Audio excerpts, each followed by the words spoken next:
अस्सलाम वालेकुम dear students. Class 10 का हमारा केमिस्ट्री का चैप्टर नंबर 2 हम पढ़ रहे थे साल्ट्स के बारे में। आज हमारा उसका 10.3.1 लेक्चर है प्रेपरेशन ऑफ साल्ट्स, कि हम साल्ट्स को किस तरह से प्रिपेयर कर सकते हैं।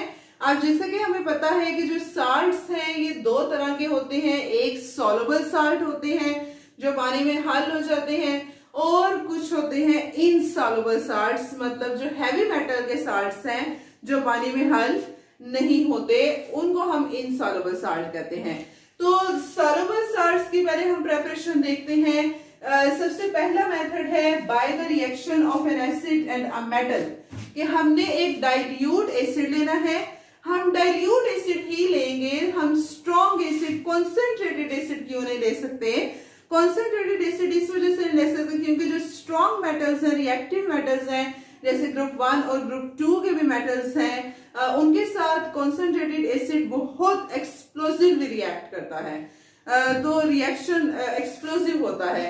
तो इस वजह से हम इट्स बेटर कि डाइल्यूट एसिड्स का इस्तेमाल किया जाए रिएक्शंस में। तो डाइल्यूट एसिड हम लेते हैं कोई भी, और उसका एक रिएक्टिव मेटल के साथ रिएक्शन करवाते हैं, तो हमारे पास साल्ट बनेगा। साल्ट मैंने आपको बताया है कि हमेशा उसमें एक आयनिक कंपाउंड है, उसमें आयन्स होते हैं, चाहे वो सोडियम क्लोराइड है, चाहे वो सोडियम नाइट्रेट है, चाहे वो कैल्शियम सल्फेट है, चाहे वो कैल्शियम फॉस्फेट है। तो ये साल्ट्स ही हैं सारे के सारे। पहले हम देखते हैं एक एसिड, जैसे हम ले लेते हैं यहाँ पर HCl, इसका हम रिएक्शन करवा लेते हैं एक मेटल के साथ, जैसे सोडियम है, इसके साथ रिएक्शन करवा लेते हैं। सोडियम के साथ करवाना चाहें 2HCl में ले लेती हूँ 2 सोडियम। ठीक, अब जैसे हमने ये तो हमने रिएक्शन पढ़ा था उसमें भी, केमिकल प्रॉपर्टीज ऑफ एसिड्स में भी, कि एसिड मेटल्स के साथ रिएक्ट करते हैं, साल्ट बनते हैं, और साथ हमारे पास हाइड्रोजन गैस रिलीज होती है। तो ये हमारे पास सोडियम किसके साथ रिएक्ट करेगा, Na पॉजिटिव Cl नेगेटिव के साथ, और हमारे पास 2NaCl साल्ट बन गया।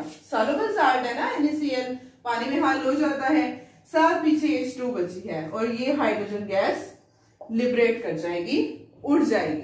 तो ये by the reaction of N acid and metal, हम मैग्नीशियम का रिएक्शन करवाएं, सल्फ्यूरिक एसिड के साथ करवा लें, एसिड ही लेना है ना, तो साथ मेटल, ये मैग्नीशियम सल्फेट बन जाएगा, ये साल्ट है, सॉल्युबल साल्ट है, और साथ हमारे पास हाइड्रोजन गैस लिबरेट कर गई है। इस रिएक्शन को हम डायरेक्ट डिस्प्लेसमेंट रिएक्शन भी कहते हैं।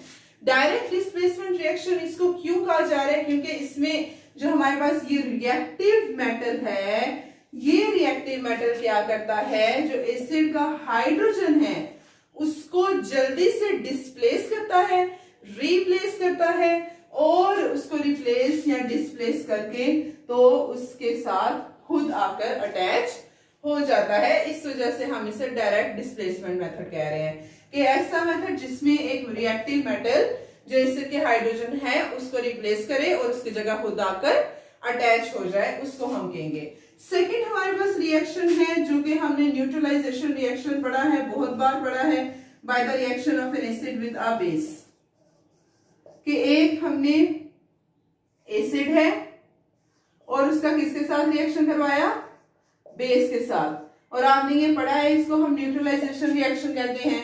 जैसे एक एसिड है हमारे पास H2SO4, बेस है हमारे पास सोडियम हाइड्रोक्साइड ले लेते हैं, या कैल्शियम हाइड्रोक्साइड चले ले लेते हैं, कैल्शियम हाइड्रोक्साइड बेस है।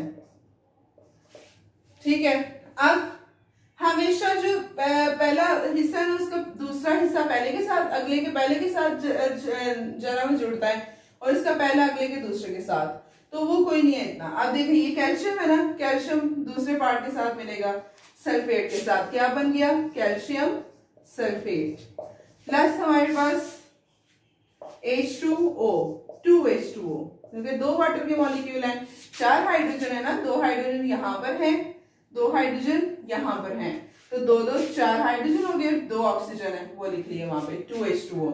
इस तरह से हम कोई और एसिड ले लें, HCl ले लें, और साथ बेस हम सोडियम हाइड्रोक्साइड ले लें, तो ये सोडियम किसके साथ जाएगा, दूसरे हिस्से के साथ सोडियम क्लोराइड बन गया, प्लस हमारे पास वाटर आ गया। तो ये रिएक्शन जब डाइल्यूट एसिड्स जो हैं वो रिएक्ट करते हैं बेसिस के साथ, तो हमारे पास साल्ट प्लस वाटर बनता है, और इस रिएक्शन को हम न्यूट्रलाइजेशन रिएक्शन कहते हैं। कौन सा रिएक्शन? न्यूट्रलाइजेशन। नेक्स्ट हमारे पास रिएक्शन है सॉल्युबल साल्ट्स को प्रिपेयर करने का, कि हमने एक एसिड का रिएक्शन करवाना है किसी भी मेटेलिक ऑक्साइड के साथ, by the reaction of N acid, dilute acid लेंगे, मेटेलिक ऑक्साइड मतलब जैसे सोडियम ऑक्साइड है, सोडियम मेटल है, ऑक्सीजन के साथ जब एक मेटल मिले तो वो मेटेलिक ऑक्साइड बना रहा है, magnesium oxide, calcium oxide, sodium oxide, तो ये सारे मेटेलिक ऑक्साइड्स हैं। अब एक एसिड है हमारे पास H2SO4, मेटेलिक ऑक्साइड है हमारे पास कैल्शियम ऑक्साइड, मेटल है ना कैल्शियम, और ऑक्सीजन के साथ रिएक्ट किया और मेटेलिक ऑक्साइड बन गई। ये कैल्शियम सल्फेट के साथ, कैल्शियम 2 पॉजिटिव है ना, +2, सल्फेट पे -2 होता है, इस वजह से कैल्शियम सल्फेट के साथ मिला, कैल्शियम सल्फेट बन गया। फिर हमारे पास क्या बचा? 2 हाइड्रोजन, 1 ऑक्सीजन, वाटर आ गया। तो ये भी हमारे पास कैल्शियम सल्फेट भी साल्ट है, ब्लू कलर साल्ट होता है, नीला थोथा भी इसको कहते हैं। तो ये हमारे पास जो है वो मेटेलिक ऑक्साइड के साथ है। हम और रिएक्शन देख लेते हैं एसिड का, हम देख लेते हैं सोडियम ऑक्साइड के साथ HCl का। तो ये सोडियम क्लोराइड के साथ रिएक्शन करेगा, 2 सोडियम क्लोराइड प्लस पीछे हमारे पास आ जाएगा वाटर। ठीक, इस तरह से हमारे पास ये रिएक्शंस चलते आते हैं। तो इस तरह से हम जो है वो Na2 यहाँ पर आता है, Na2O, क्योंकि सोडियम के ऊपर +1 होता है ना, ऑक्सीजन के ऊपर -2, तो उसको कॉम्पेंसेट करने के लिए फिर हम साथ 2 सोडियम लगा लेते हैं। तो ये रिएक्शन था हमारे पास। अगला रिएक्शन है एक और सॉल्युबल साल्ट को प्रिपेयर करने का, कि हम एसिड को रिएक्ट करवाएं कार्बोनेट्स के साथ।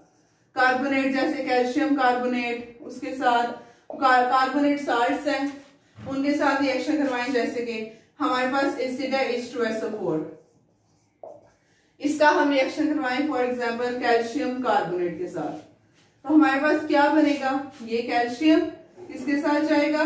सल्फेट के साथ, साल्ट बन गया कैल्शियम सल्फेट, प्लस पीछे हमारे पास यहाँ पर कार्बोनेट है। तो आपको पता है कार्बोनेट्स के साथ जब भी रिएक्शन होता है तो कौन सी गैस निकलती है? कार्बन डाइऑक्साइड, CO2 निकल जाएगी। 3 ऑक्सीजन थे, 2 तो कार्बन डाइऑक्साइड के साथ चले गए, पीछे कितने ऑक्सीजन बचे? 1। वो 1 ऑक्सीजन इस हाइड्रोजन के साथ मिलेगा और बना देगा H2O। तो जब कार्बोनेट्स के साथ एसिड रिएक्ट करते हैं तब भी हमारे पास साल्ट्स ही बनते हैं। नेक्स्ट हमारे पास प्रेपरेशन है इनसॉल्युबल साल्ट्स की, कि हमने इनसॉल्युबल साल्ट्स प्रिपेयर करने हैं, और हम वो इनसॉल्युबल साल्ट किस तरह से प्रिपेयर कर सकते हैं। हमने जैसे सॉल्युबल साल्ट्स की प्रेपरेशन पढ़ी तो हमने उसमें कहा कि सॉल्युबल साल्ट्स हमने देखे, इजीली हमने प्रिपेयर किए, एक एसिड का मेटल के साथ, एक एसिड का मेटेलिक ऑक्साइड के साथ, एसिड का बेस के साथ और कार्बोनेट के साथ रिएक्शन करवाया। इनसॉल्युबल साल्ट्स इस तरह से प्रिपेयर होते हैं कि जब हम 2 सॉल्युबल साल्ट जैसे सोडियम क्लोराइड है, ये सॉल्युबल साल्ट है, ठीक है। उसके अलावा 2 सॉल्युबल साल्ट्स जो हैं, जब हम इनका रिएक्शन इन दोनों को मिक्स करते हैं, जैसे एक हमने सोडियम क्लोराइड लिया और साथ दूसरा एक सॉल्युबल साल्ट हम सिल्वर नाइट्रेट ले लेते हैं, तो 2 सॉल्युबल साल्ट्स को जब हम हल करते हैं तो क्या होता है? उन साल्ट्स के जो रेडिकल्स हैं वो एक्सचेंज हो जाते हैं। जैसे इसका पॉजिटिव पहले साल्ट का, ये हमारे पास सोडियम बेसिक रेडिकल है, ये जो है वो दूसरे साल्ट के एसिडिक रेडिकल के साथ चला जाएगा, और इसका एसिडिक रेडिकल दूसरे साल्ट के बेसिक रेडिकल के साथ चला जाएगा। तो जब ये इन दोनों साल्ट्स को मिक्स करें तो हमारे पास इनके रेडिकल्स एक्सचेंज होते हैं, जिसकी वजह से हमारे पास फिर 2 नए साल्ट बनते हैं, और जो 2 नए साल्ट्स बनते हैं वो हमारे पास उनमें से एक इनसॉल्युबल होता है जो नीचे प्रेसिपिटेट हो जाता है, प्रेसिपिटेट्स की फॉर्म में आ जाता है, सॉलिडिफाई हो जाता है, और दूसरा सॉल्युबल साल्ट होता है। जैसे सोडियम क्लोराइड सोडियम नाइट्रेट बनेगा NaNO3, ये सॉल्युबल है। सिल्वर क्लोराइड, सिल्वर जो है हमारे पास इनसॉल्युबल सॉल्ट होगा।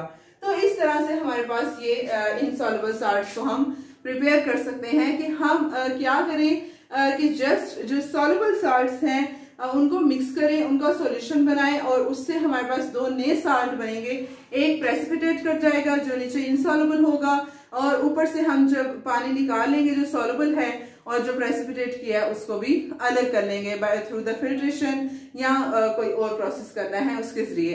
तो ये था भाई हमारे पास सॉल्ट की प्रेपरेशन के मेथड कि हम किस तरह से सॉल्युबल और इनसॉल्युबल सॉल्ट्स को प्रिपेयर करते हैं। कल हम इंशाल्लाह सॉल्ट के टाइप्स पढ़ेंगे कि सॉल्ट कितनी तरह के होते हैं। आज के लिए इतना ही। अस्सलाम वालेकुम, अल्लाह हाफिज।